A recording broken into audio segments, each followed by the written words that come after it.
Ẹ̀yin èèyàn ilé ìwò lẹ ṣe ẹ káàbọ̀ sí Mashola Gist TV. Ṣé àlàáfíà ni ẹwà gbogbo lè ń kọ́? Bí a ṣe gbọ́ wọ́n ní Dr. Elizabeth wọ́n ní wọ́n ti move lọ sí ilé tí kábíyèsí rà fún àwọn olórí.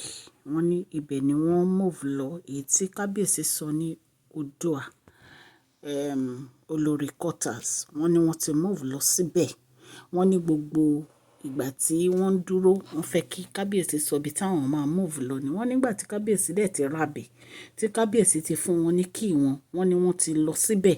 Wọ́n ti lọ sọ àwọn nǹkan tó fẹ́ kán ṣe sínú apartment tiwọn.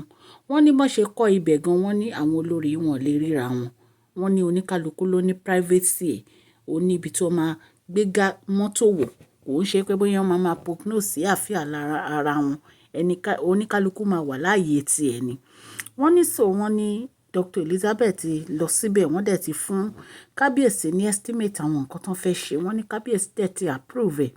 Wọ́n ní Queen Naomi wà shocked nígbà tí wọ́n gbọ́ àti gbogbo àwọn family kábíyèsí wípé Dr. Elizabeth ti mú gbogbo ẹrù wọn pátápátá, wọ́n ti palẹ̀ ẹ̀ mọ́, wọ́n ti lọ síbẹ̀. Wọ́n ní in fact gan wọ́n tún travel lọ sí Scotland. Pé lẹ́yìn ìgbà tó ń move tán ni wọ́n lọ sí Scotland. Wọ́n ní wọ́n dẹ̀ rọ àwọn olórí tó kù pé kí wọ́n move ẹrù wọn so that kábíyèsí àti Queen Naomi wọ́n lè settle gbogbo wàhálà tó wà nílẹ̀ yẹn. Ẹ̀yin èèyàn lé, ẹ jẹ́ ká jọ wọnú gist tẹ̀ni.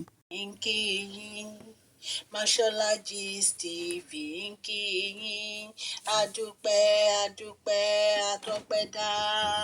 Mashola Gist TV ń kí yín, Mashola Gist TV ń kí yín o. Ó ní ẹ ṣé o, lọ́wọ́ ọkùnrin, lọ́wọ́ obìnrin, lọ́wọ́ ọmọdé, lọ́wọ́ àgbà, lórí gbogbo bẹ́ẹ̀ ṣe ń comment, tẹ̀ ń like, tẹ̀ ń share. Adúpẹ́ adúpẹ́ ní ọwọ́ gbogbo yín. Mashola Gist TV ń kí yín. Ẹ̀yin olólùfẹ́ wa, ẹ káàbọ̀ sí Mashola Gist TV. Ṣé àlàáfíà ni ẹwà gbogbo lè ń kọ́? Orúkọ mi ni Mashola kò yí padà. A máa ń sọ̀rọ̀ nípa celebrity gist, royal gist, politics àti gbogbo nǹkan tó ń ṣẹlẹ̀ ní agbègbè orílẹ̀-èdè bàbá wa ní ilẹ̀ Nàìjíríà. A ń sọ̀rọ̀ nípa celebrity gist, royal gist, politics àti gbogbo nǹkan tó ń ṣẹlẹ̀ ní orílẹ̀-èdè wa. Ẹ̀yin èèyàn lè tẹ́ bá ti subscribe, ẹ tẹ notification bell kẹ́ ẹ subscribe so that a bá ti post any gist ẹ máa rí. A ń sọ Yorùbá lórí channel yìí nítorí pé a fẹ́ gbàgbé àṣà àti èdè wa. Ẹ̀yin èèyàn lé, à ń ṣe advert lọ́lọ́kùn òjọ̀kan lórí channel yìí, ẹ kàn sí wa ní Mashola Gist TV. Ọlọ́run Elédùmarè á bá mi gọ́wọ́ yín sókè o. Ọlọ́run Elédùmarè á bá mi ran gbogbo yín lọ́wọ́ o. Òkè òkè ni ọlá yín á máa lọ o. Ọlá yín ò ní lọ ìsàlẹ̀ láéláé. Dr. Elizabeth wọ́n nífẹ̀ẹ́ kábíyèsí, wọ́n dẹ̀ nífẹ̀ẹ́ Queen Naomi. Ẹ wò ẹni yìí kì í ṣe Nàìjíríà ni wọ́n ti raise wọn. Wọ́n dẹ̀ behave so maturely bí ọmọ rere. In fact, I was so impressed nígbà tí mo gbọ́ pé Dr.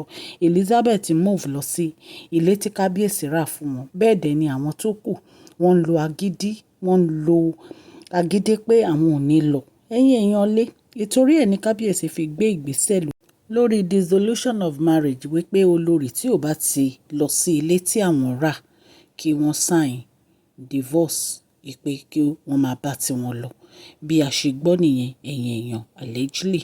Ẹ̀yin náà mọ ìgbà tí Dr. Elizabeth fi ń fight fún Queen Naomi àti kábíyèsí láti come back. Ẹ̀yin náà mọ̀ pé láti ìgbà tó ti dé inú palace yẹn, ìjà Queen Naomi ni wọ́n ń jà. Ìjà wọn ni wọ́n ń jà all the time, wọ́n ń gbèjà wọn ni. Nítorí pé wọ́n rí i pé Queen Naomi ò ń ṣe èèyàn kan tó jẹ́ pé wọ́n jẹ́ èèyàn tí ò dáa, wípé èèyàn tó dáa ni Queen Naomi. So ẹ̀yin èèyàn lé gist tá a gbọ́ allegedly tá a ní ká mú wá fún yín ni. Mo dúpẹ́ lọ́wọ́ yín fún àdúrótì yín lórí gbogbo channel mi. Mo dúpẹ́ bí ẹ ṣe ń support ẹ̀ ń share tẹ̀ ń like. Ọlọ́run Elédùmarè á bá mi gbọ́wọ́ yín sókè o. Ẹ̀yin èèyàn lé, à ń ṣe advertisement ní orí channel yìí ṣùgbọ́n ó máa wá ní ọjọ́ ìsinmi láti Friday títí di Sunday. Ẹ̀yin èèyàn lé, politics gist wa náà bákan náà weekend la máa mú wá Saturday and Sunday. Politics gist àwa Saturday and Sunday, then celebrity gist àti royal gist láti Monday to the Friday. Ọlọ́run Elédùmarè á máa wà pẹ̀lú gbogbo yín o. ẹ jọ̀ọ́ ẹ bá mi fún fídíò yìí ní thumbs up o, ẹ dẹ̀ share, ẹ like, ẹ subscribe. Tá a bá rí ẹnikẹ́ni tí ò tí ì darapọ̀ mọ́ channel yìí, ẹ jọ̀ọ́ ẹ subscribe so that tá a bá ti post any gist ẹ máa rí. Òkè òkè ni ọlá yín á máa lọ, ọlá yín ò ní lọ ìsàlẹ̀ láéláé. Mo dúpẹ́ fún gbogbo bẹ́ẹ̀ ṣe ń support, ten like, ten share, mo appreciate everyone lọ́kùnrin àti lóbìnrin. Ọlọ́run á bá mi dá sí ọ̀rọ̀ yín o.